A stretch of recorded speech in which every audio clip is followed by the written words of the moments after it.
All right. Hey, everybody. Thanks for joining me. I'm here today once again with Luke Burrows.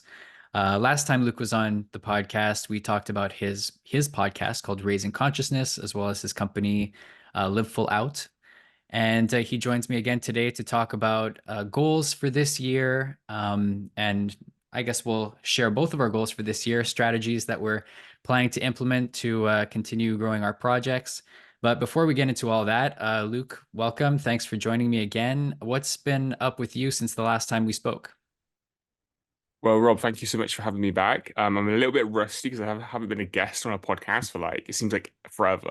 But and then I was like thinking, when was the last time? Like that, yeah, that was quite a while ago, I think. At least a year, at least 12 months. So a lot has changed in 12 months. Last year I was kind of taking a bit of a backseat of things. So is this topic of goal setting is very timely because kind of getting back more out there with content creation and just business in general. Um, but things have been okay. Like I always say that as long as I've got health and the five people I care about the most is like they're healthy and stuff, like nothing really else matters. So yeah, that's kind of where I've been, I guess, focusing and yeah, grateful for that and looking obviously forward to today. So yeah, that's kind of how things have been. That's great. I noticed that you've been posting a little bit since the start of the year. For context, I don't Yeah. know whenever you're watching this, it's early in the year 2024, just wrapping up the month of January. So, goals and resolutions are still top of mind for a lot of people. And I know that you've been posting a little bit about that on your socials. So I've noticed some of the goals that you said that you have for this year. Um, One of them being going full time with your company LFO. So tell me about that. What's the latest on LFO, and maybe just start from the beginning for anybody who's not familiar, what it's all about and what you plan to accomplish this year. Sure. So, basically, since I started the business, I've also been like taking on freelance projects because basically I gotta live, right? So, building a company and building a business sometimes takes time, and haven't necessarily had the traction. That's all part of the journey that I've signed up for. So, like, no complaints on my part. So like freelance projects, other work here and there to supplement, basically, as I mentioned, so I can live. So the goal really is to transition out of all of that and come fully full time with not just the company but like the podcast and yeah, be my own boss full time, I guess you could say.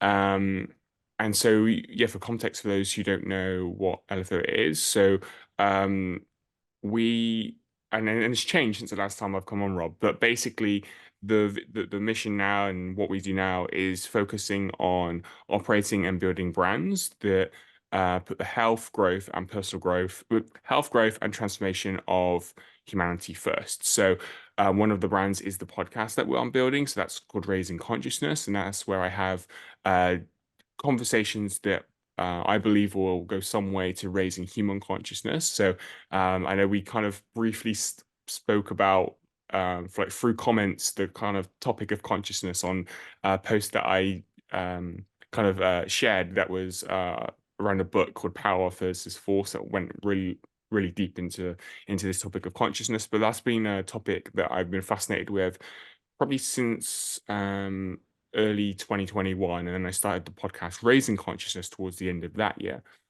And working on a couple of other new brands within LFO right now that will hopefully come to fruition over the next couple of months. So we're still working on like brand names and stuff for those.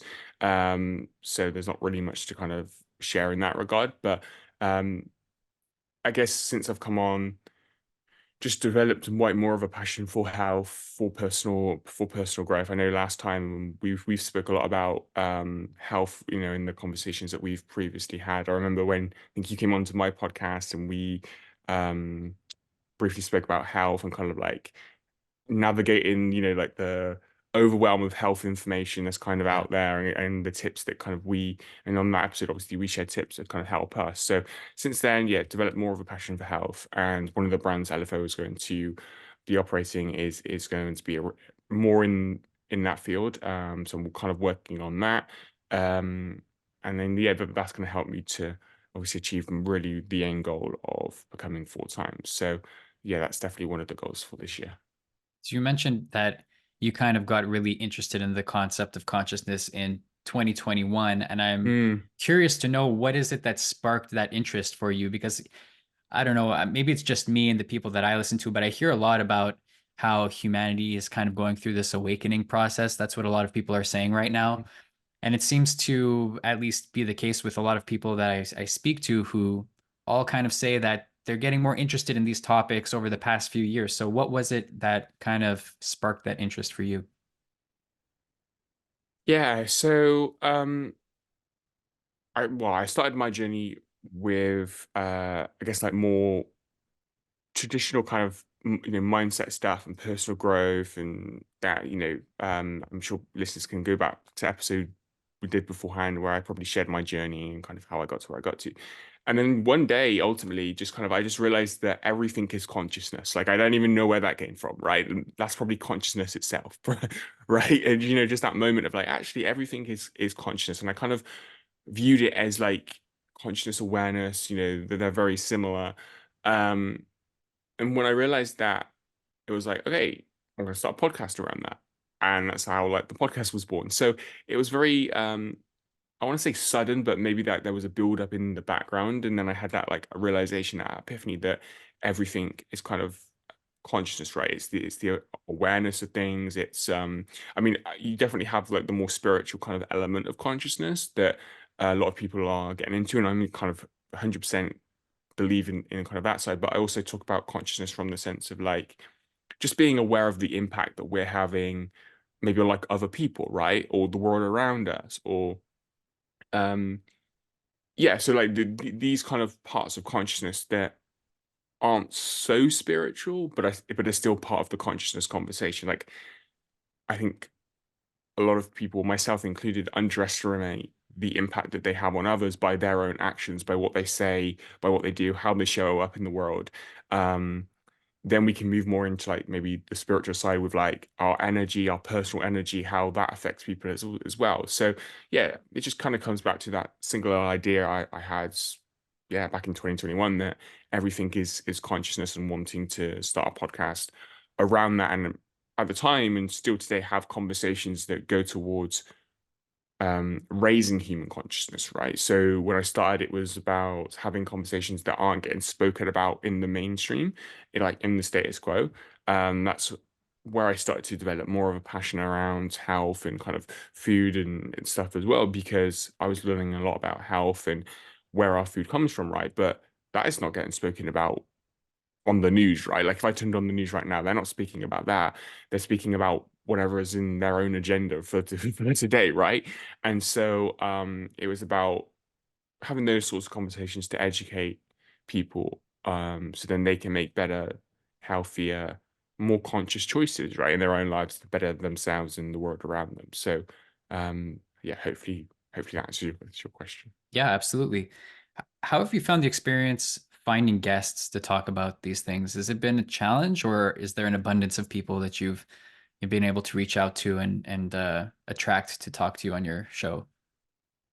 Yeah, guests haven't necessarily been an issue. When was it? It was a couple of years, maybe 18 months ago. So I had this, I guess you could call them maybe like an agency, like reach out to me, and she offered me like loads of guests. And I was very conscious even about that, because obviously I wanted the guests to be the right fit for the show. But it turned out to be that case, right? I think there was probably only one or two guests.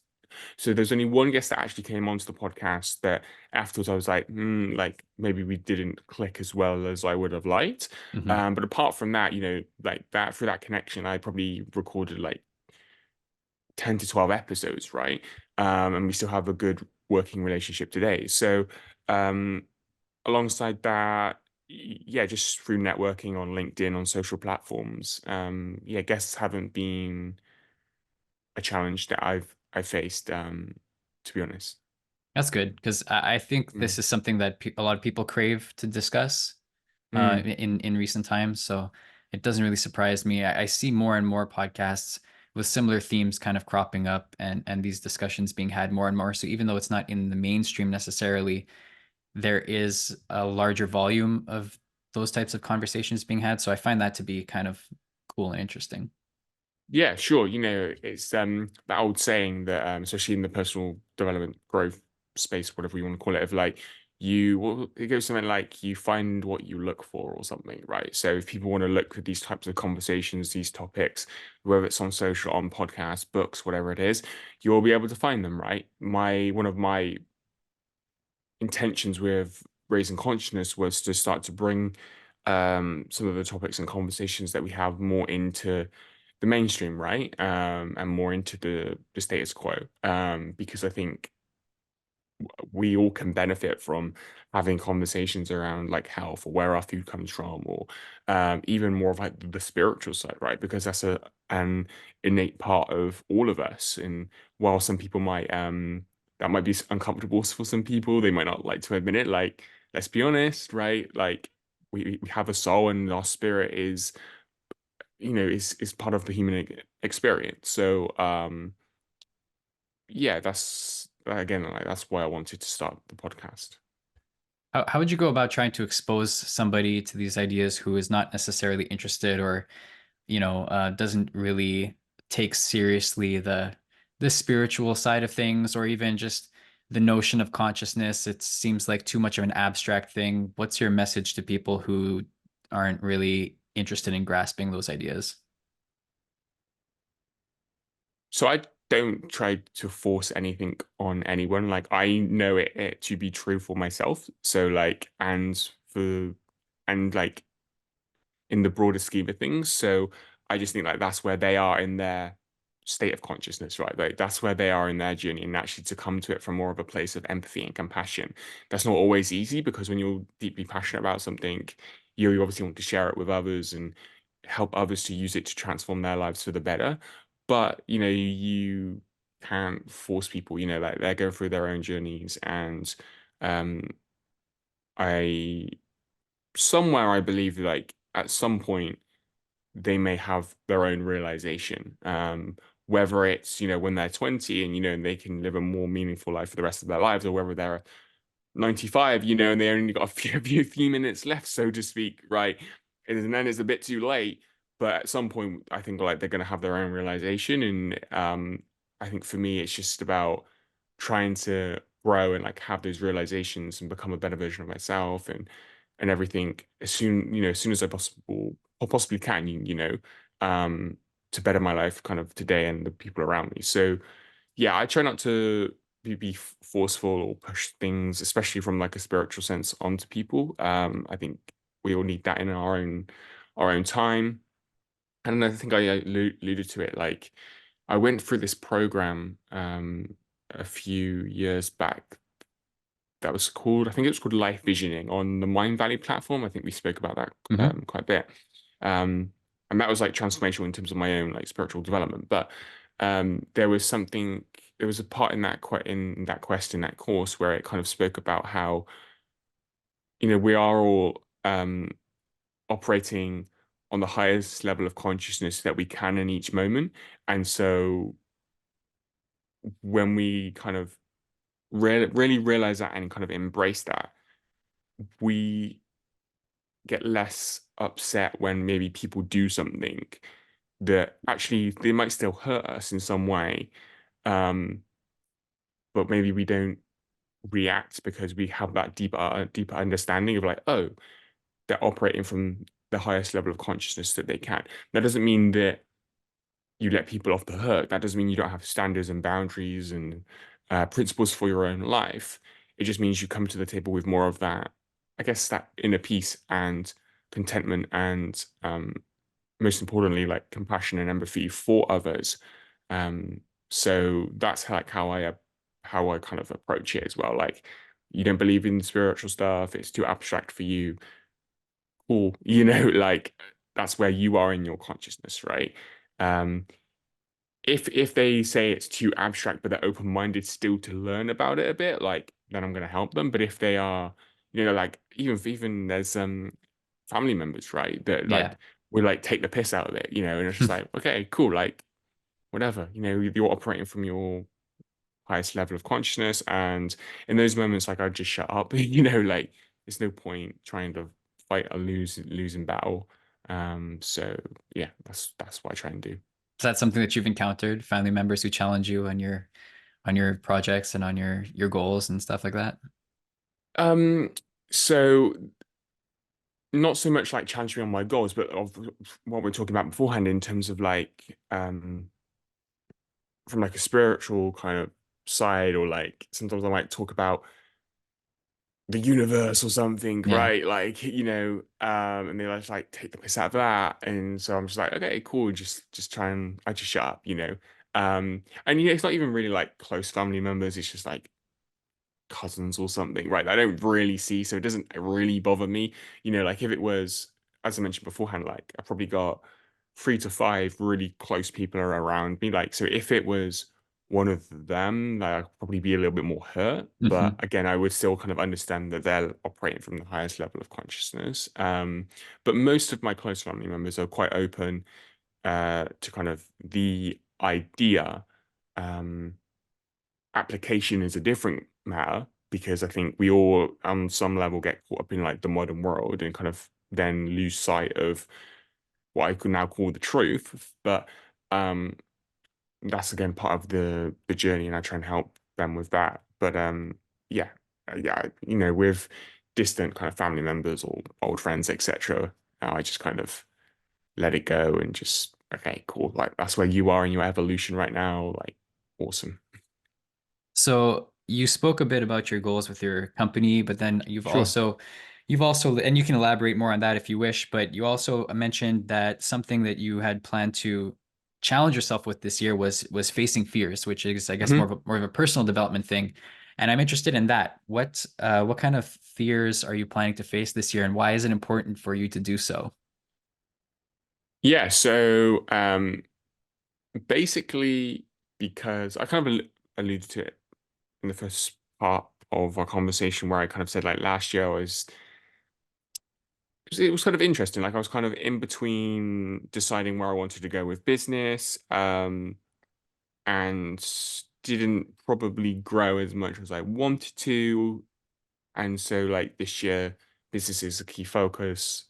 Obviously, that's why I've set the goal to become full time. And then secondly, to actually start to really face some of those deeper fears and insecurities that are going to really propel my personal growth. So, there's fears like which a lot of your audience might listen to, but like I've never really liked heights, right? So like literally any situation where there's been like heights involved, I've been like avoid. So like this year I'm like actually no, like, and I'm approaching it from kind of two aspects with my goals. So like for example, sometimes life not prevents presents opportunities, right? So as I mentioned beforehand, let's just say there would have been like the opportunity to, I don't know, go up the London Eye or something, right? I would have not have done that because it's high and it's scary, right? Right. And so I would have avoided that. Um, when now like I'm approaching this year, like when those opportunities kind of come up, I'm going to grab them and take them. Then on the other hand, you have the approach of like purposefully, like setting out um like those things that do scare you, if that makes sense. So like I'm approaching it from both. So when an opportunity comes up, let's just say, I don't know, um, go up the London Eye or something, right? I'm going to take that. I was in London this weekend and I'm in London kind of 3 other times during this year. So I'm like, oh, like those could be opportunities to do it. Like, let's get it done. Then, like, on the other hand, with like business, with like goal setting, I'm being more kind of intentional and actually identifying the actions that are going to make those goals happen. So I'm approaching it from both points. Yeah, does that make sense, Rob? Yeah, I think so. I Yeah, think they yeah. both kind of overlap in a certain way because I'm sure there's business related fears that you might have as well. I mean, I deal with stuff like that where you're unsure, dealing with uncertainty. Is this the right decision or not? Mm, And then can I handle this? And then it's a question of sometimes just taking the plunge and dealing with the stress and the anxiety that comes along with trying something new, not being sure if it's going to work or not. So mm, maybe there's something to accepting challenges and facing fears personally that kind of build up your tolerance for that you can then apply to the business side of things. That does that make sense to you? Yeah, sure. And I think it's about so like with goal setting, like how I'm approaching it also is you like when you set goals, sometimes I have very clear actions that I know I need to take, right? Or maybe habits that I need to do. So for business, it might be like this is my income goal for the year. I know that for the next 12 months, I need to earn this in particular, right? And then these are the actions and break it all down. There's then also throughout the year and throughout our lifetime, there, as I kind of said beforehand, with like the heights thing, there are going to be just life events, situations, opportunities that come up that in that moment you can either grab with both hands and face, or you don't ultimately, and you stay kind of like who you are, right? And so I'm approaching it more from the perspective of um, knowing the actions that I need to take, business and personal goals, and then overall having an intention of like how I want to grow, the things I want to overcome, insecurities, fears, etc. So when those situations and events come up, instead of just reacting and saying no, I'm like, actually, I bring um a more degree of consciousness to the party, let's say. And I'm like, actually, no, this is going to help me with that goal. I'm going to grab this opportunity. Like this opportunity wasn't part of my plan for the year, but I know it's going to help me to overcome this fear, or I know it's going to help me to move me closer towards that goal. So again, like that's kind of like how I'm approaching it. I have my actions I know I need to take to reach some of my goals, and then I'm being more open with the events that kind of happen or will happen throughout the year, because the opportunities are all around us, right? And so I know that they're going to come up, and when they are, I'm going to be ready to kind of grab them. Makes sense.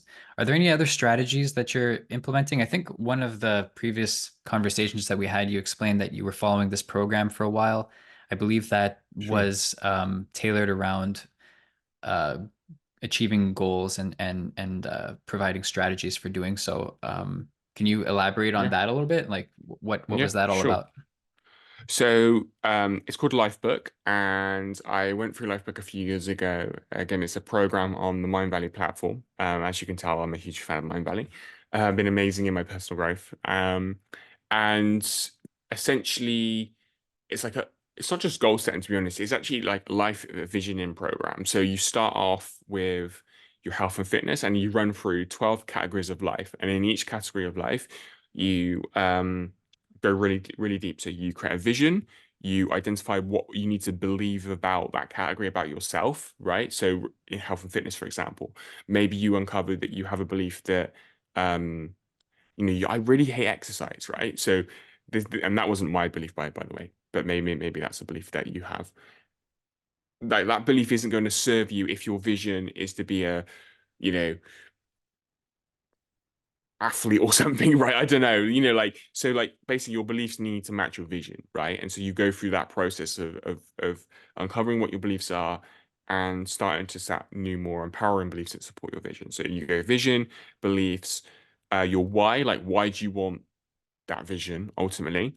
And then you go on to strategy. So actually, how are you going to make it happen? Strategy is more focused on, I kind of call it like more of like your lifestyle habits, routines, etc., that are going to set a new standard for how you live, right? So you have vision, beliefs, your why, your purpose, and then your strategy. And you basically go through those four stages for 12 categories of life. So it's like health and fitness, spiritual, emotional life, mindset slash intellect, social life, family life, your love relationship, quality of life, financial, career, and life vision. I think I've said them all. Um, and so you go through those four stages for all of them. Then at the end, in the life vision stage, you create like an overview, so a life vision synopsis. So like an overview of like your perfect day, like how it would look, how it would feel. You basically bring all that work into one kind of, it's like a template document. And all of this is kind of within like this kind of, obviously I've done it online, so it was in like this online kind of book thing. But the actual company behind Lifebook used to run workshops, and they used to actually get a physical book and used to stick pictures in it and stuff, which was really cool. And I tried to get an actual book because I really wanted one, but they stopped doing them. Anyway, I digress. um, and so you go through this process, and then after this, you've got your Lifebook, right? And so you basically then set goals around this vision that you have created. And that's basically the process that I've followed. I then there's then a life book assessment. So like every month I would take the life book assessment and kind of see where I score from month to month. And there's a bunch of questions that kind of gives you a score at the end. And yeah, that's basically like an overview of like life book and stuff. So that's what I kind of follow to first set the vision and then come into using that to set goals ultimately. You touched on something that really like clicked with me, the concept of limiting beliefs. Hmm. That's something that I've been thinking about lately, and I think what's crystallized for me recently is that part of the reason why I'm doing this show is for myself to help identify and get rid of limiting beliefs that I might have by listening to people who are doing cool things and inspiring things, and kind of reminding myself that you can pretty much do whatever you want if you want to enough, Hmm. which is a reminder that I think we all need sometimes. What kind of limiting beliefs, if any, have you had to kind of overcome in developing yourself over the past few years? So I'll share a big one. So a big one has been around.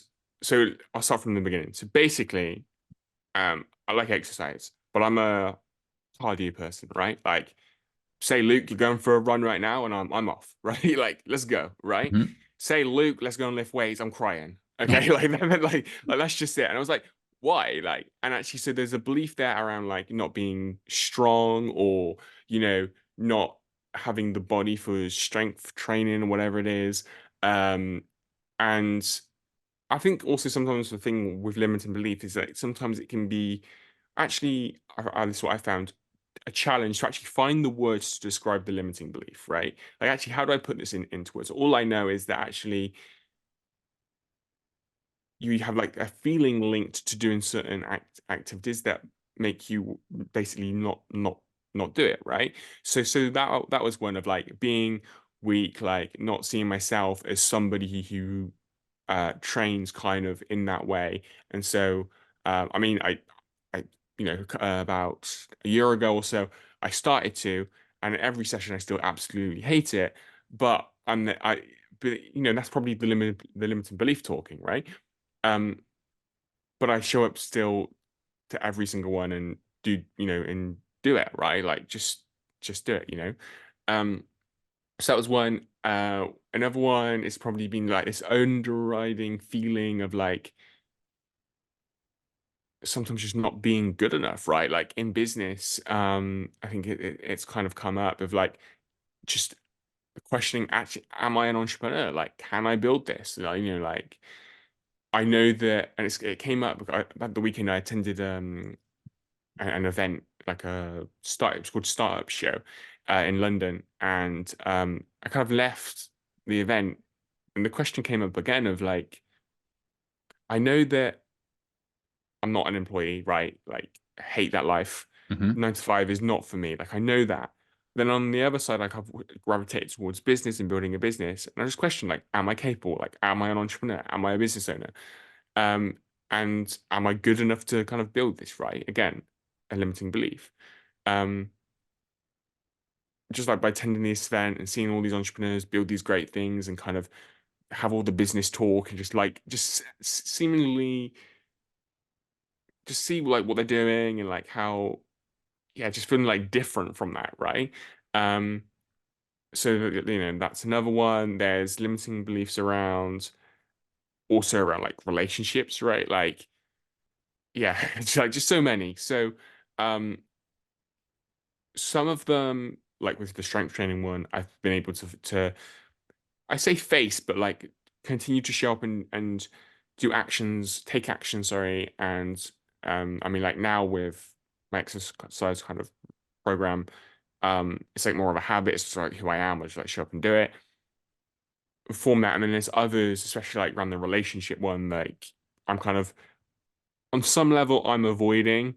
I'm aware that I'm avoiding, but it's like actually the story I'm telling myself is that it's not a priority right now. Hmm. So it's just like, like that's what we do. So and then I question like actually, but I'm aware of it. So is that okay? Like if you're aware of a limiting belief, does that make having the limiting belief okay?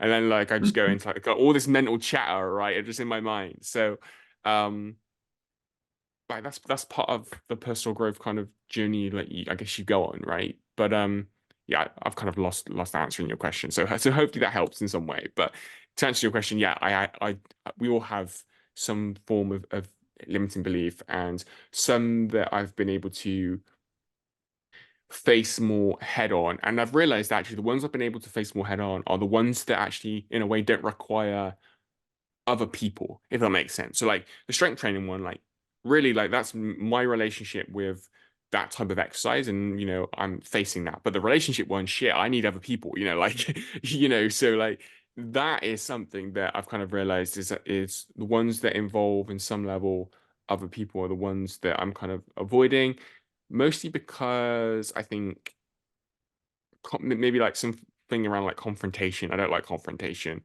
Um, I don't like um, yeah, it's just like, yeah, I don't know.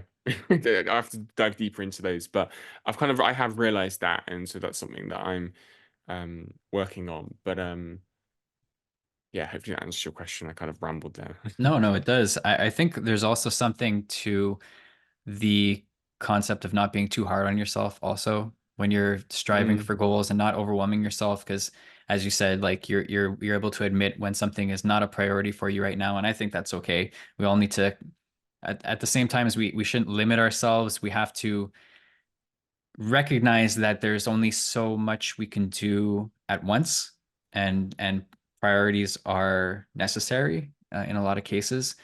And one of the problems, well, I call it a problem. It depends how you look at it. It's that there's an abundance of people online, I think, who are all about it's almost like toxic in the way that they say that you should be pushing yourself and you should be developing and never rest. And this hustle culture type thing, which is kind of like the extreme end of personal development.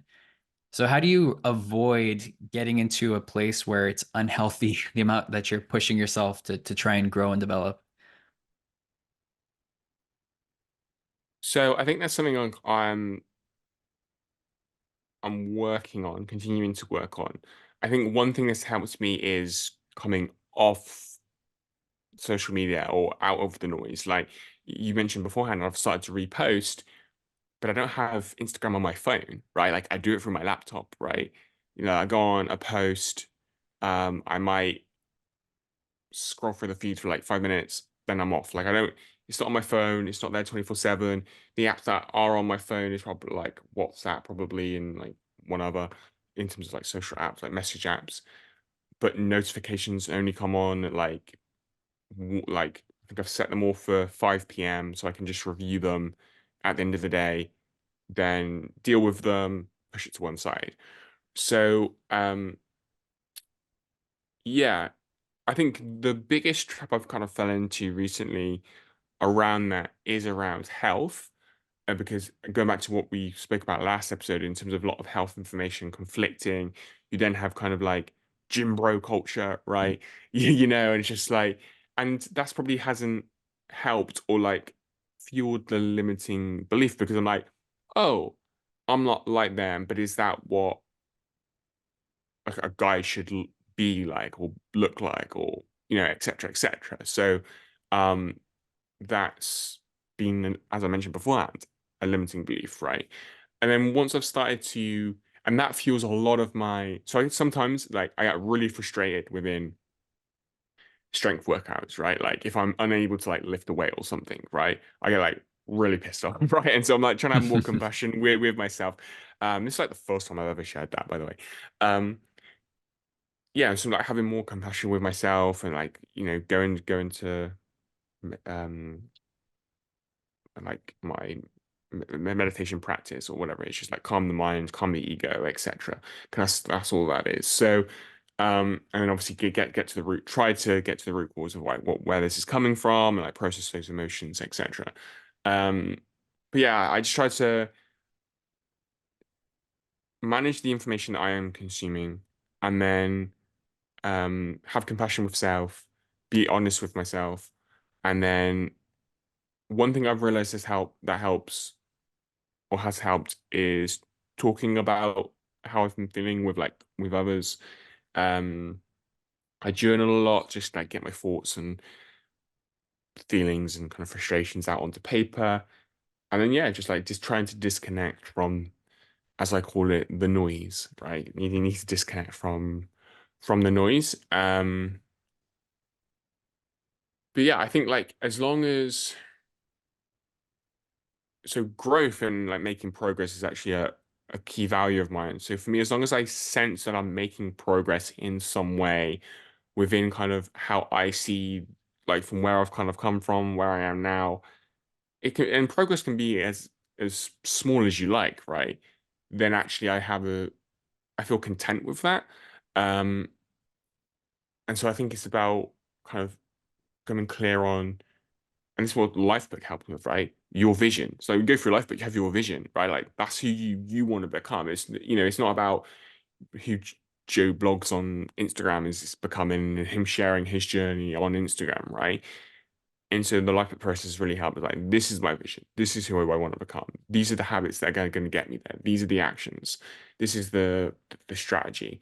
This is why. You go through the whole process. That's helped as well. And then you become more focused on that. That's just again, but then there's like I don't think there's balance. I think like there's having that, but then I'm also open-minded to new ideas that can fit into that vision as well. I'm not somebody that is like or wants to become fixed-minded or close-minded. Like this is my vision. I'm not moving from this like any new ideas. No, it's like this is my vision. This is who I'm becoming. This is my intention. This is where I'm going. And then as new ideas come up, I'm like, oh, that fits into my vision, right? Or, oh, that's interesting. And kind of, how can that fit into my vision? Or Hmm. how can that serve me or something? Or like, actually, that doesn't serve me right now, but I'm going to save that because my next vision, right? Like once I achieve this vision, but it might fit in then. So that's kind of like how I approach it. It's taking time to get there. I'm not perfect, as I mentioned, like strength training. I get really frustrated, really pissed off. I'm trying to have more kind of compassion with myself there. And I'm working on that. I would say like that. Some aspects of like my career and my business are probably my two biggest, not challenges, maybe challenges or like frustrations where I compare myself to others a lot. I'm really hard on myself and kind of and I think I've kind of got to the point, especially at periods last year where it started to become a bit unhealthy and like through just like meditation and mindfulness, I kind of realized that and was like, actually, I better do something about that. So that's kind of where I'm at now. But yeah, but I'm huge on reflection as well. And so it's like through that practice, you realize that. So yeah, hopefully that answers your question. Yeah, I think you really hit it there with the part about comparing to others. I feel like comparison is one of the biggest sources of self-doubt out there, and that's one of the things that social media doesn't necessarily help with because you see the best of everybody online, and it's Mm, very easy to develop imposter syndrome or whatever if you're comparing yourself to other people who are doing the same things as you but have been doing it for many more years than you have and have mm, everybody's at different levels in their game, and I feel that too, like for sure, like mm. everything that I do, there's somebody else out there doing the same thing but more or better or with more money or investing Yeah. more time, you know what I mean? You know what, Rob? So you probably know of Gary Vaynerchuk, right? Yeah. So I like what he says in terms of like obviously we're trying to talking it from the perspective of like social media, right? But he kind of talks about it like this is actually just like human behavior, right? Like if you go back, when we were probably well, we weren't even here, right? Like because like back to the 70s or whenever people were comparing themselves, but they were comparing themselves by looking at famous people in magazines, right? Hmm. What social media has done is obviously like 10x that, like I'm not disputing that. But I don't necessarily think the problem is per se social media. I think it's like partly human behavior. And that actually, if we can, as humans, just like, yeah, just direct our attention to the right places and focus on, not focus on ourselves, but like just kind of understand that then I think that will help us navigate the challenges of that, if that makes sense. Um, because yeah, like we've always been attracted to like, you know, the stronger guy or the more good-looking guy, right? It's like, oh, why am I like that? And like questioning yourself.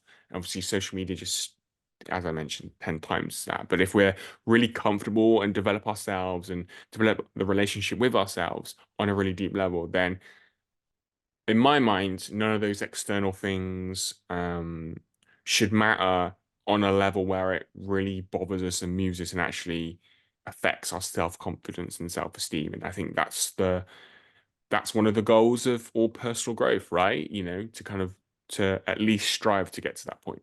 Yep, I think you nailed it with the human nature of comparing to others, and it's true that it can do one of two things. When you see somebody who's way better than you, it can either discourage you and say, "Oh, there's too large of a gap for me to bridge. Like I'll never be as good as him or her," or it could be a motivational thing where it Yeah. drives you to reach. But I think the ultimately the healthier thing to focus on is like what identify what your goal is, as you said before, and the thing that you should be comparing is who was I yesterday compared to today, and who do I want to Mm-hmm. be tomorrow. So like comparing yourself day after day, make sure that you're moving forward and not falling backwards, Mm-hmm. and not worrying about what other people are doing. I think that's probably the key. I agree. I agree with you. I think all this is a good segue into the Power versus Force book that you mentioned you've read. You read it recently, so it's fresh in your mind. I read it Yeah, a I think. couple of years ago, Mm-hmm. so I might need a little bit of a refresher. But I did look up a summary because I remember enjoying the book and I had Mm-hmm. many thoughts about it. Um, it's a little controversial to some just due to the nature of the topic, which I think is normal. David R. Hawkins, the author, is a psychologist, I believe, Mm-hmm. who started to become known more as kind of like a modern day philosopher for his ideas about energy and consciousness, and the thing that he coined the map of consciousness, which kind of provides a scale of emotional states and feelings that go from the lowest level of consciousness up to the highest, which obviously kind of affects your trajectory in life to a certain degree. I'm probably explaining that really badly, but it's been a while. No, it's good. It's good. What was your main takeaway, or anything that you took away from the book after reading it? So, I don't know if you remember in the beginning of the book, I think there's like the muscle test. I don't know if you remember that, Yep, yep. right? Oh my God. So I was reading the book, came across this chapter, and I'd done it with, because I still live at home. So I'd done it with my mom. I was like, Mom, like, come here, let's do this. And man, it fucking worked, right? So like basically, I asked her to think of something like really negative that would be on like the lowest scale of the map of consciousness. And basically, for context for your audience, if you what should happen is that your arm should go weak, right? So like if you hold your arm out in front of you, think of something like really bad, negative to provoke kind of those states, and you tap with like two fingers on your hands, the arm should go weak and kind of drop. And on the opposite, right? So if you think of something like something really loving or yeah, towards the higher states of consciousness, then your arm should go strong. So we done it. My mum thought of something weak, and I then tapped her hand, two fingers, and her arm dropped. And in that moment, I was just like, just completely shocked. Not because I didn't believe, I guess, what. was saying, but because I kind of seen it with my own eyes, right? Of like, and it actually dropped. And then we done the reverse and thought something more loving and positive, and her arm went strong. And that was just like, that just sold me, to be honest. Like, to be honest, just like seeing that firsthand. Um, and it's interesting because when I asked, like, what did you think of that was negative? Um, Basically she thought of this kind of this person that is quite a negative person, to be honest. It's like, oh, that makes total sense. And then positive, what do you think of? And it, oh, that made sense as well. So yeah, it was just amazing to kind of see that firsthand. And then yeah, that kind of sold me on like the rest of the book too, to be honest. And I was just kind of yeah, just kind of like immersed is the word I'm looking for. So that stands out to me within the book. And yeah, throughout.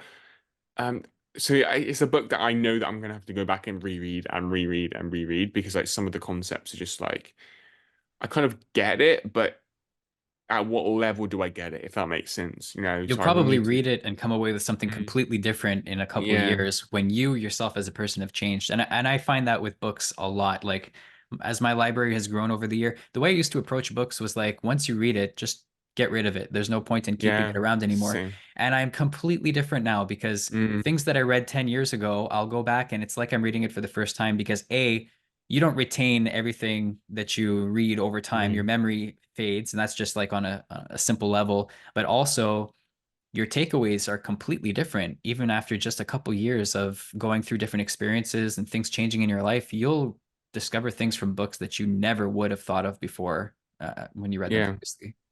I was similar, like I'd read a book, tick it off my list, on to the next, and like if something happened in life, I was like, oh, I've got that book, and I made a connection. I would go back to that book to quickly kind of, like reread that chapter, but I wouldn't reread a whole book, right? And this was the same way on like Mind Valley, with like the courses I was taking, like complete a 30-day program or a 30-day course, and like on to the next. And then towards the end of last year, I started to revisit some of the older. So I started off by revisiting like full lessons, and then I started to revisit some of just like the whole quest, the whole programs.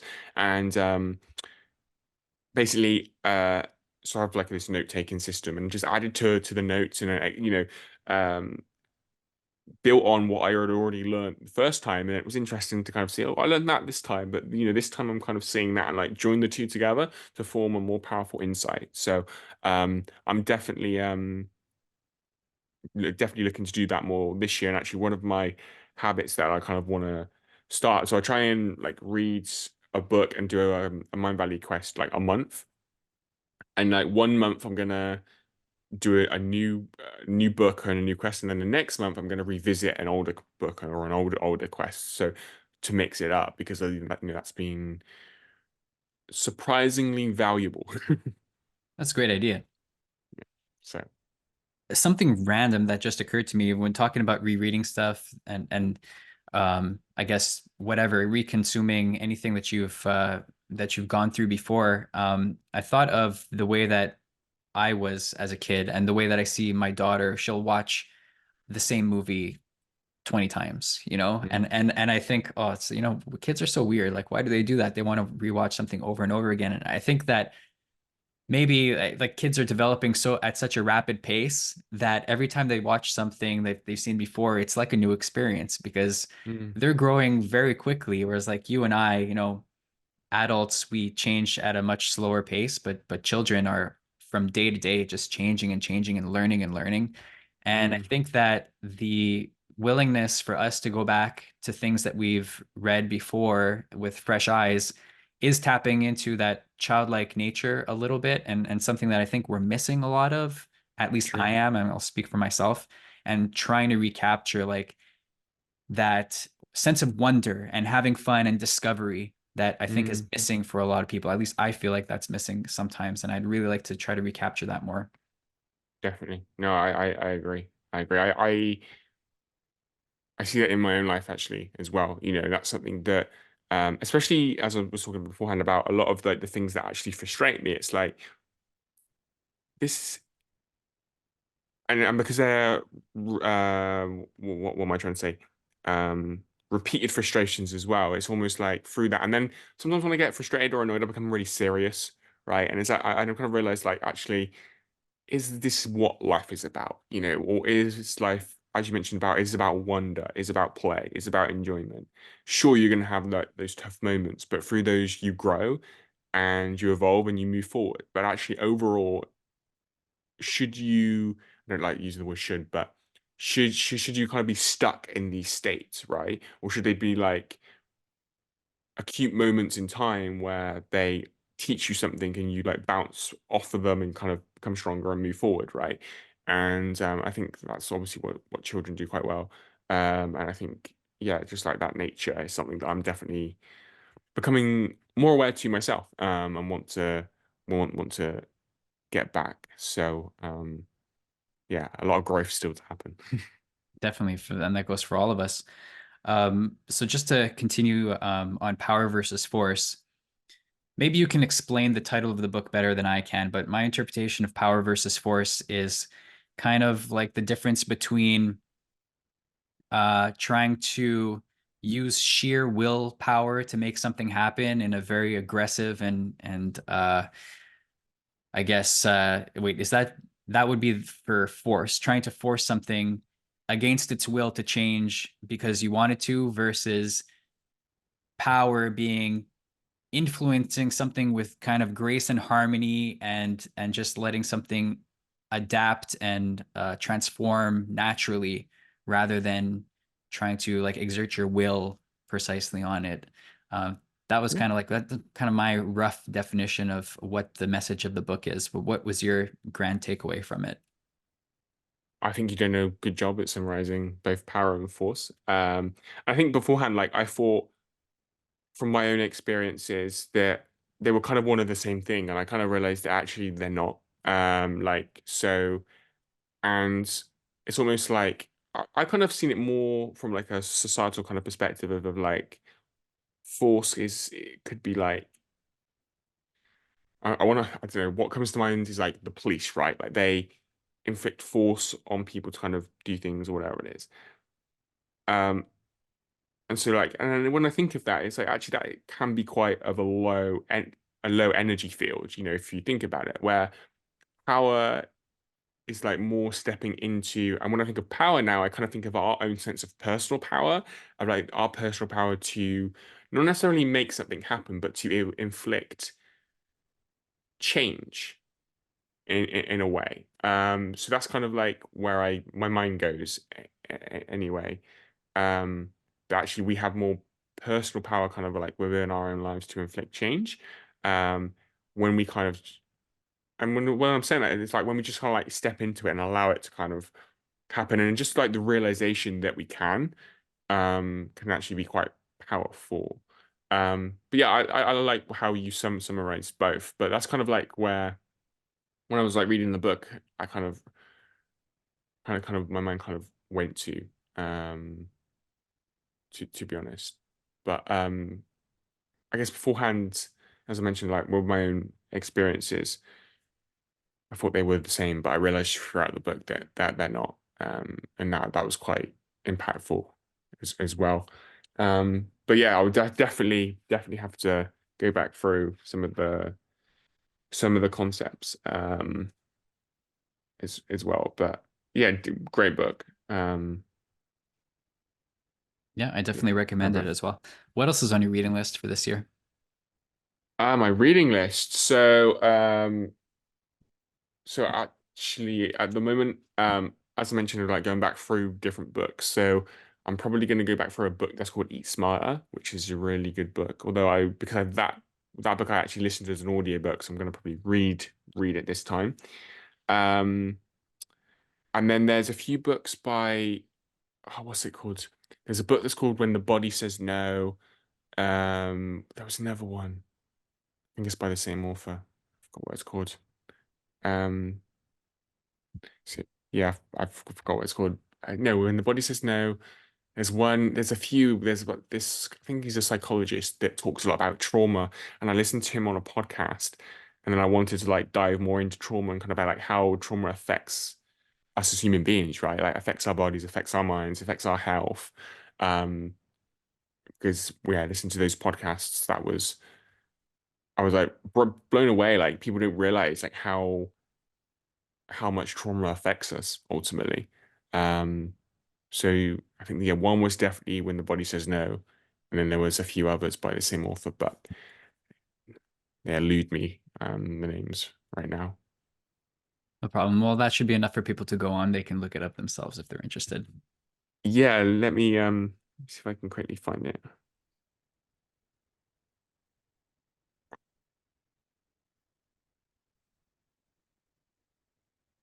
Oh, actually, there was when I mentioned the event I went to at the weekend, a book got recommended that I actually added to my list. It's called The Mum Test. I'm not sure if you've heard of that. I have not. So it's basically like, yeah, when you have a business idea, you go through this thing called the mum test to see if it's a good idea or not. And the book got recommended to me, so I added it to my book list. I was like, actually, because I have lots of business ideas. I need to go. I need to do this.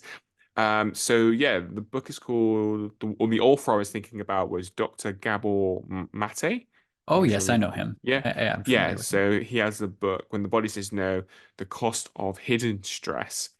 He has the one called The Myth of Normal. Uh, and what was the other one? Scattered Minds. So yeah, he's got a few that I wanted to read. Cool. I've seen him on a bunch of podcasts, and he seems like a very insightful person. So those are probably Mm, very good reads. yeah, yeah, I'll definitely be reading those. Awesome, Luke. I want to leave you with one final question, which is inspired by one of the hangouts that you hosted Okay. late last year. Because although I wasn't able to attend it, I got the notes by email afterwards, and something that you had asked the group is whether or not they feel optimistic about the state of the world. So Hmm. I would like to know, what is your interpretation of the state of the world, and do you feel encouraged or discouraged or optimistic or pessimistic? And I think I know the answer, but I'd like to hear it from you. What do I think about the current state of the world? Huh. What you said earlier in terms of like this sense that there's what was the word you used? A sense that there's like an awakening happening. Um, in moments I sense that. In moments I sense that. But I think it depends on where I focus. I think it can be very easy for most people to get caught up in negativity and being pessimistic because that see like I feel like that's easy, that sells, right? Um, and especially if you know if you follow the traditional lifestyle of like the news and kind of all that stuff, um, it can be very, very easy, and I have compassion for that.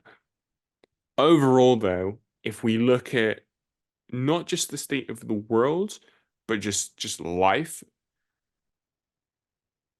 I think overall in the modern day we have it pretty good, and so I'm optimistic. Um, I think that, and I might have actually included it in the email that I do actually believe that we're living in the best time it is to be a human being. Like we don't have the plague.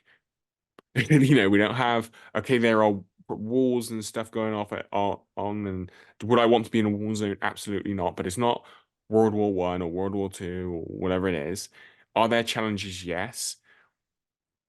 Um, but I think all like they entrepreneurs and creative people and world changers, etc., will come up with solutions for them.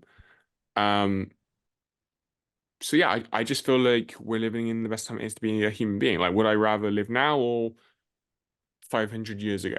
Probably now, right? Um, I do feel like we've lost our way. You know, like as I mentioned beforehand, I've become very passionate about health and all that. I feel like we've lost our way in terms of some of the core aspects of what it means to be human. For example, you know, like most of our food now is fast food and basically garbage, right? So we've lost our way a bit. But as I mentioned, I think that there's an awakening and people are coming around or realizing more of their human nature. So that's a long-winded answer in saying, um, overall, I'm optimistic, but I understand why people are the other side because it can be easy to kind of just get caught up in that. That's a perfect answer, and I couldn't agree with you more. Excellent. Thank you, Rob. All right, thanks so much, Luke. It's always great to talk to you. I hope we can do it again many more times. Yeah, But I really appreciate your time, and it's always very enlightening to speak with you. So thanks no a lot. worries. Thank you. Thank you for having me. It's been a pleasure.